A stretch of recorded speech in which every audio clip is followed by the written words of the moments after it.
General Yadlin, welcome to the program. Thanks for joining me. Good evening. Let me ask you, there have been many reports that some of the crucial intelligence on the chemical attack was gathered by Israeli intelligence. They say that they've monitored conversations between Syrian army commanders talking about moving chemical weapons supplies.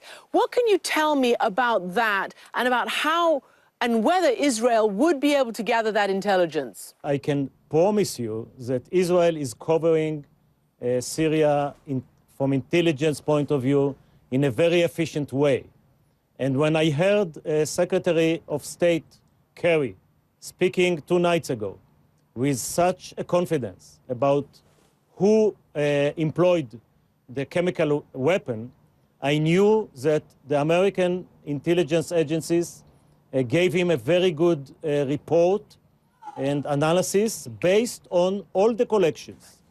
And since the two countries are cooperating, sharing data and analysis, I'm sure the Israeli input was very significant. So you believe that Israeli electronic surveillance could have picked up these conversations between these commanders? Yes, it is a very reasonable assumption. I'm saying that the American intelligence community is very, very careful after Iraq 2003. And I know personally most of them. I know personally General Klepper, who is the DNI. And once again, when I hear the determination of Secretary Kerry, I know that the intelligence is very solid.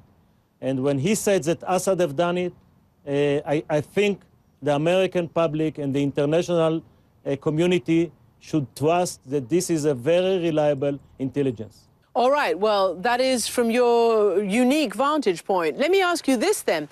If there is a US-backed, French, English-supported strike on Assad, is that good or bad for Israel? Israel is not part of this civil war and not part of this attack. However, I think the interests are overlapping, and what's important to America, to Great Britain, and to France is important to Israel. And let me tell you what is important. The fact that a leader employed chemical weapon against his people is something that unforgivable and should not be repeated. This is interest of Israel as well as the rest of the coalition.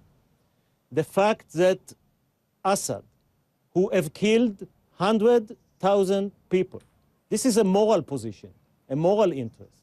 100,000 people, not with chemical weapon, not with unconventional weapon, with simple rocket bombs and airplanes and tanks, this man should be punished. In that case, what does the US and whoever coalition partners it manages to gather, what do they need to do to make that strong signal that you are calling for? Because up until now, the public sort of sphere is full of the notion of limited strikes on maybe some airfields, on some weapons depots, but not wide-scale strikes to topple the regime or seriously degrade the regime's military capability. What should the US do? It should be limited in the fact that this is not a boots on the ground. It's not another war in a Middle East country that you have to send your Marines and army. It should be limited by the means, but not by the scope and not by the target. At the end of the attack, Assad should see that he have lost very important centers of power of his regime.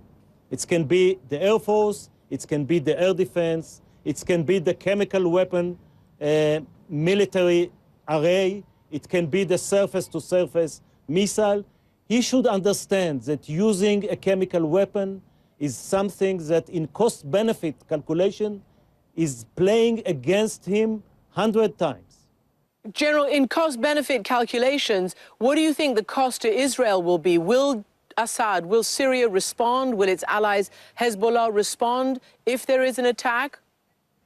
I think the Americans discussed in the last couple of days two strategies.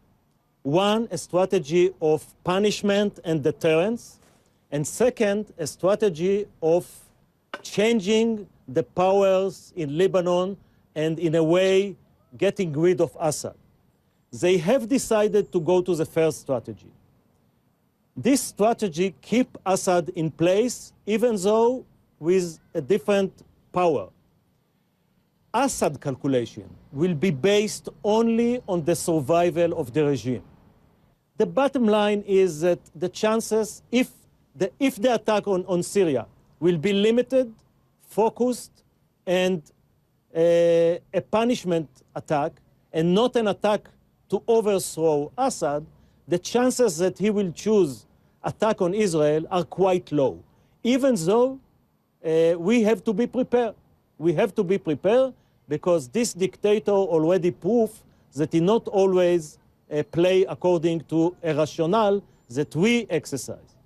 On that note, General Yadlin, thank you very much for joining me.